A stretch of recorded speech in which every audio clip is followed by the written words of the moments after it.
Have you ever played a game and thought, wait, is this real?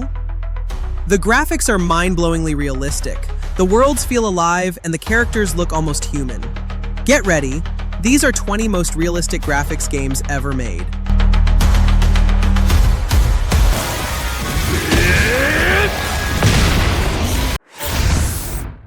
Unrecord is one of the most realistic shooters out there, and I mean that literally. The whole thing plays from a body cam perspective, so every movement feels shaky, grounded, and yeah, kinda unsettling in a good way. You're not just sprinting around like in a typical FPS. Here the pacing is slower, more tactical, and it really forces you to think before pulling the trigger. The story's still kind of under wraps, but from what we've seen, you're stepping into the shoes of a police officer on some pretty intense missions, and everything is shown through that single lens.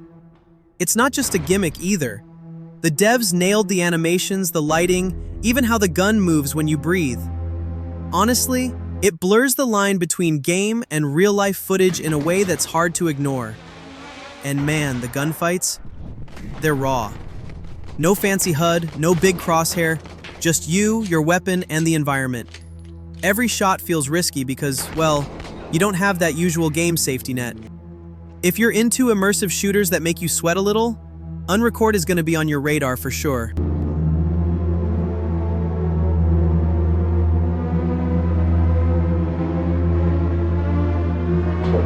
Where the fuck is Oscar?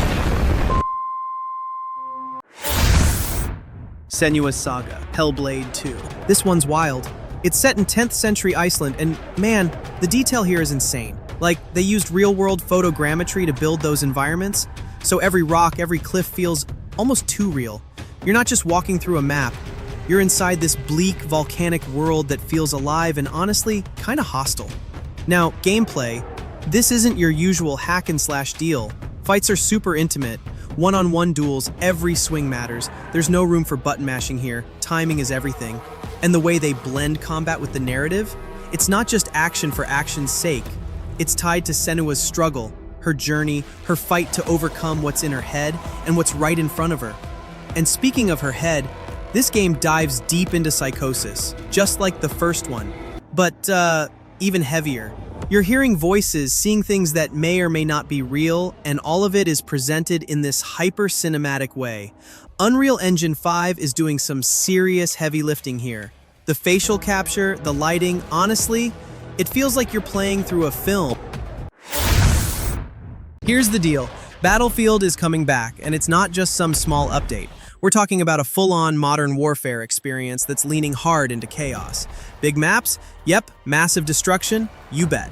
And this time, they're promising dynamic environments that actually change mid-match. Think tornadoes ripping through cities or entire buildings collapsing, forcing you to rethink your strategy on the fly. The core gameplay is still that classic Battlefield formula. Huge 128-player battles, vehicles everywhere, and that only in Battlefield kind of mayhem. But, like, they're dialing up the sandbox approach. You can mix and match weapons, gadgets, and vehicles in ways that feel a little more personal, which is cool if you're the kind of player who likes to experiment instead of just running the meta. Story-wise, well, don't expect a traditional campaign. They're going heavier on multiplayer and live service elements, but the vibe is definitely near-future warfare, not just another modern shooter. Honestly, if they nail the gunplay and the destruction like they're hyping, this could feel like the Battlefield we've been waiting for since the glory days of 3 and 4. Move fast, move decisive, dagger on my 6. Send it. And I hope that you die. Guerrilla Games really went all in with Horizon Forbidden West. This isn't just a simple follow-up to Zero Dawn. It takes Aloy into this massive open world that's like, honestly stunning. You've got dense forests, ruined cities under the ocean, deserts and snow-covered mountains all in one map. And yeah, the whole underwater exploration thing, that's a big deal because it completely changes how you approach traversal and combat. The story picks up 6 months after the first game.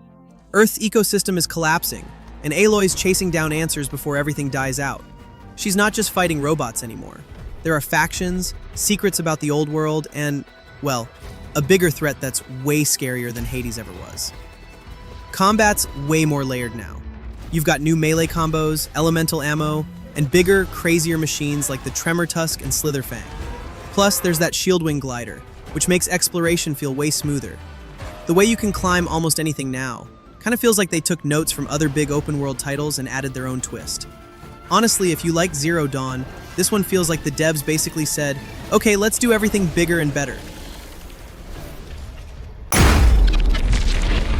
The first thing that hits you in Avatar Frontiers of Pandora is just, wow, the visuals. Like seriously, it's one of those games that makes you stop for a second just to stare at the screen. The lighting, the bioluminescent plants, the way the forests feel alive. It's insane. You're getting real-time ray tracing and this super dense foliage that reacts to wind and your movement. Now, the story, you play as a Na'vi taken and trained by the RDA since childhood, then thrown back into Pandora years later. It's about reclaiming your roots, reconnecting with your people, and yeah, pushing back against human colonization. Ubisoft went full first person here. So you're not just watching Pandora, you're in it. Climbing vines, flying banshees, hunting wildlife. Combat mixes bows, spears, and traditional Na'vi gear with stolen human tech, like assault rifles or explosives. And the traversal? Honestly, gliding through the skies on your Banshee might be the coolest thing you'll do this year. Avatar Frontiers of Pandora is one of those games that isn't just a shooter or an adventure. It's a world you kind of want to get lost in.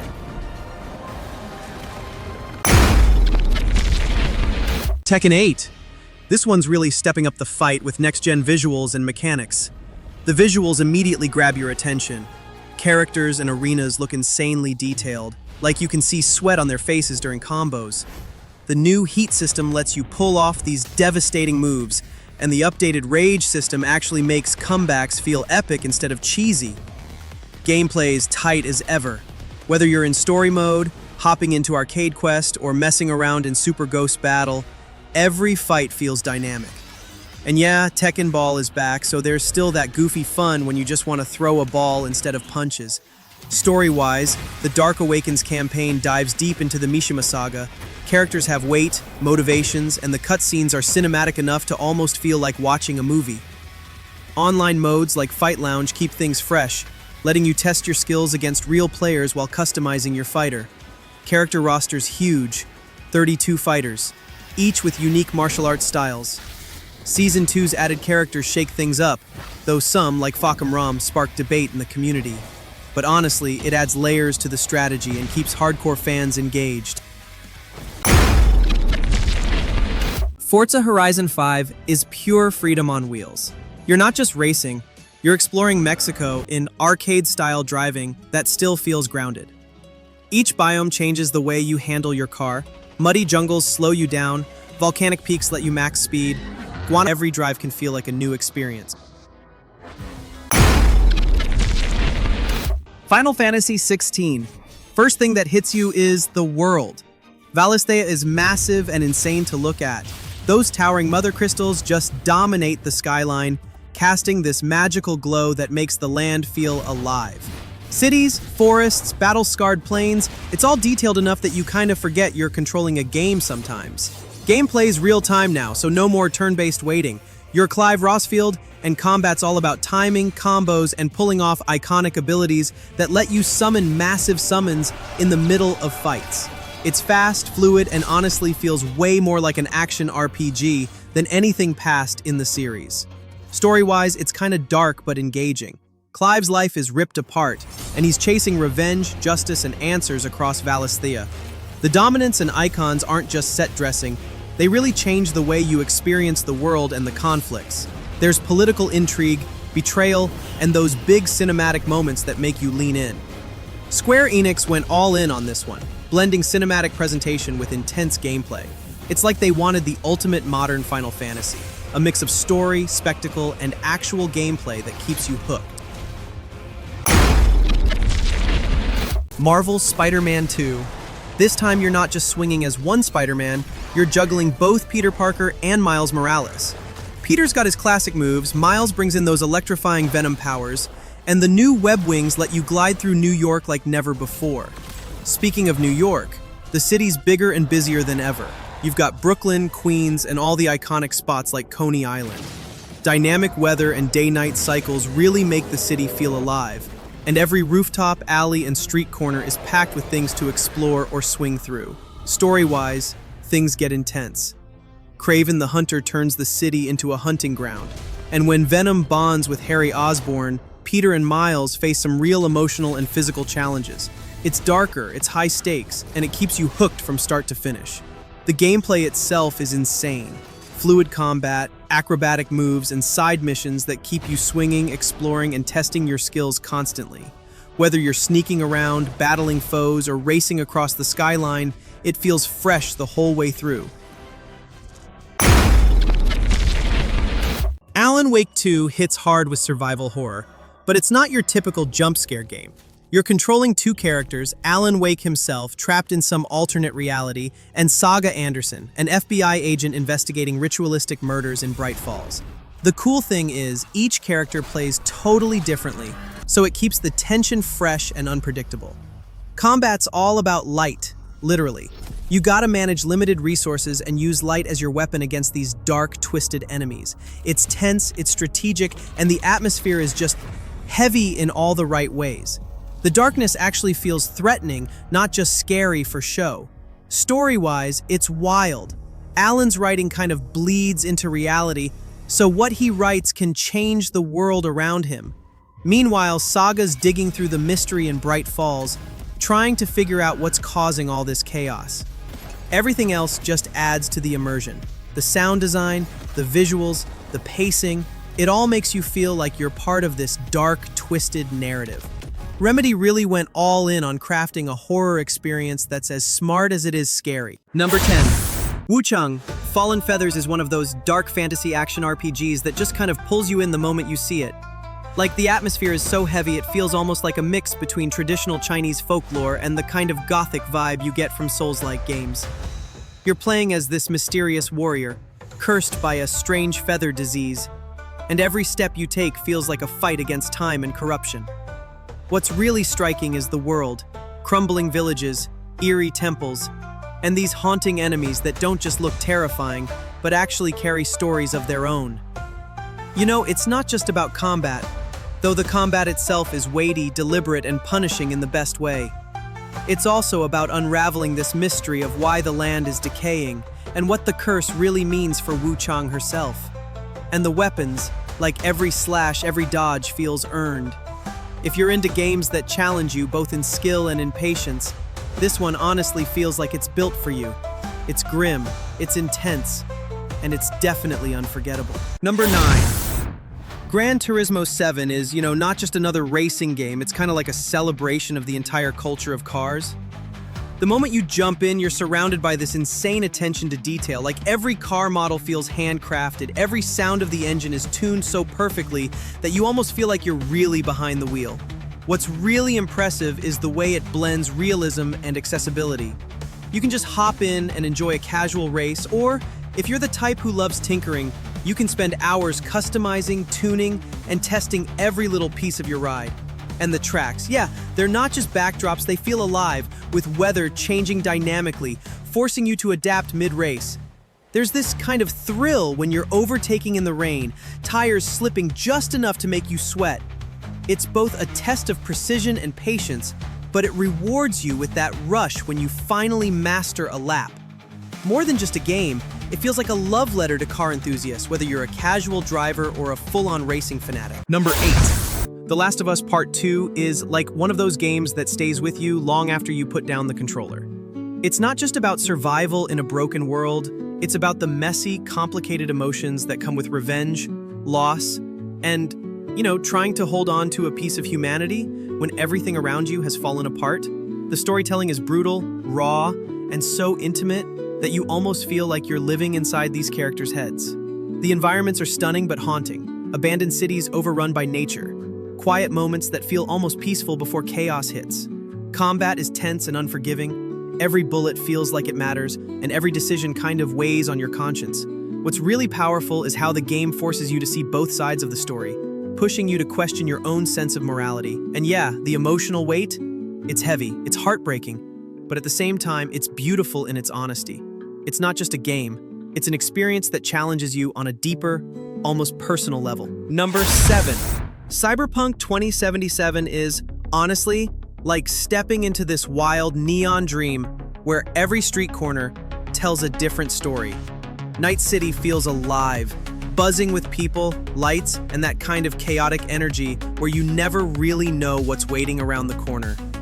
You play as V, and what's cool is you can shape their path, their skills, and even their fate in this dangerous world.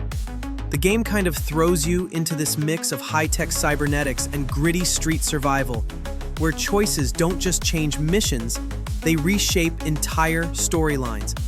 And you know, the gunfights and hacking blend with dialogue choices in a way that makes every run unique. What makes it stick is the characters you meet, each one flawed, layered, and memorable. There's this constant tension between technology promising freedom and the corporations pulling the strings tighter. Yeah, the city can feel overwhelming, but that's the point. It's alive, unforgiving, and waiting to see if you can carve your own space in it. It's a journey that's messy, chaotic, but unforgettable in how human it feels beneath all the neon. Number 6. Death Stranding 2, On the Beach, is one of those games that feels less like a sequel and more like a continuation of an emotional journey. You know, Kojima has this way of blending the surreal with the painfully human, and here it's kind of amplified. The world is bleak, quiet, almost empty. Yet there's this beauty in its loneliness. You're walking through landscapes that feel alien but grounded, delivering not just packages, but connections, rebuilding something that feels lost. And the beach itself, it's mysterious, unsettling, but also strangely peaceful. The gameplay is, yeah, still about traversal and survival, but every step has weight, both physically and emotionally. You're not just crossing distances, you're crossing through grief, through memory, through meaning. And then, when the story hits, it's layered, cryptic, but deeply personal, making you reflect on life and relationships in ways few games dare. It's strange, it's slow at times, but that's the point. It's meditative, and it's powerful. It's a game that asks you to feel, not just play. Number 5. Stellar Blade is like one of those games that instantly grabs you with its sleek style and intense action. You step into this sci-fi world that's been devastated, humanity pushed to the brink, and your role is to fight back against these monstrous creatures that kind of blur the line between alien and nightmare. The combat is sharp, flashy, and so satisfying. You're constantly weaving between fast slashes, dodges, and perfectly timed counters that make every fight feel like a dance. And it's not just about the action. The environments are breathtaking, from ruined cities to strange, almost otherworldly landscapes. There's this tension between beauty and destruction everywhere you look. The story itself adds another layer, mixing themes of survival, sacrifice, and identity, making you question what it means to protect humanity when everything feels fragile. It's stylish, it's emotional, and it's got that kind of energy that keeps you hooked, fight after fight. Honestly, it feels like both a spectacle and a personal journey rolled into one. Number 4. God of War Ragnarok is, the kind of game that doesn't just raise the stakes, it shatters them. You're following Kratos and Atreus again, but now the weight of prophecy and family kind of hangs over every moment. The world feels massive, richer, and more dangerous, with realms that are both breathtaking and terrifying. What's amazing is how it balances these larger-than-life battles against gods and monsters with quiet, emotional moments between father and son. The combat is brutal, satisfying, and layered with new abilities that make every encounter feel fresh, yet grounded in that same visceral weight fans love. And yeah, the story, it's epic, tragic, and full of choices that hit harder than the blades themselves. It's not just about surviving Ragnarok. It's about understanding destiny, love, and sacrifice in a world that's falling apart. Every scene feels like it's pushing towards something huge, and when it hits, it leaves you stunned. It's myth and humanity colliding in the most powerful way. Number 3. Final Fantasy VII Rebirth is like more than just a remake. It's this bold reimagining of a story that already meant so much to so many people. You step into Midgar and beyond with characters you've known for years, but everything feels bigger, richer, and full of surprises that keep you guessing even if you thought you knew what was coming. The visuals are stunning, bringing iconic places to life with so much detail, and the combat mixes that classic turn-based strategy vibe with real-time intensity, making it feel modern without losing its roots. The relationships between characters are the heart of it. You know, the banter, the bonds, the heartbreaks. They all land harder because of how real the world feels now. What's bold is the way it plays with expectations, twisting moments you thought you were prepared for into something completely new. It's both nostalgic and brand new, a journey that respects the past while daring to rewrite it. It's emotional, epic, and honestly unforgettable. Number 2. Marvel 1943 Rise of Hydra is, a different kind of Marvel story. Instead of flashy skyscrapers and modern heroes, you're dropped into the grit of World War II, where the fight isn't just against soldiers, but against Hydra's shadowy, terrifying power. It's a setting that feels grounded and brutal, but at the same time, it's larger than life, mixing real history with comic book drama. The characters are bold, flawed, and human. And when they clash against Hydra's twisted vision, it feels like more than just good versus evil. It's survival, it's defiance. The visuals are cinematic, almost like watching a film unfold where you're the one pushing the story forward. The action is tense, but it's also layered with espionage, with secrets and sacrifices that add weight to every choice. It feels, like a Marvel story that isn't about spectacle alone, but about courage in the darkest times. It's raw, it's stylish, and it's a chapter of Marvel that feels both fresh and timeless. Number 1. Grand Theft Auto 6 is, honestly, one of the biggest cultural moments in gaming. Like the second the trailer dropped, the internet just kind of exploded. And for good reason. The world feels massive, alive, and more detailed than anything Rockstar has ever built before. You're stepping into a city that doesn't just look real, it breathes, it reacts, it remembers what you do. The level of freedom is wild. Whether you're diving into high-stakes heists, exploring the streets, or just messing around to see how the world pushes back. And yeah, the story looks like it's going to be bold, gritty, and maybe even more personal than past games, with characters that feel layered and unforgettable. What makes it special is that it's not just about chaos, it's about choice, consequence, and immersion at a scale we've never seen before. It's kind of the ultimate sandbox, and it's shaping up to be not just a game, but a phenomenon that will define an entire generation of players. And that's it. 20 games that really set the gold standard for realism in gaming. Each one kind of proves how far technology and creativity have come together, making worlds feel more alive than ever. So tell me, which one do you think looks the most realistic? Drop it in the comments. And hey, don't forget to subscribe for more like this.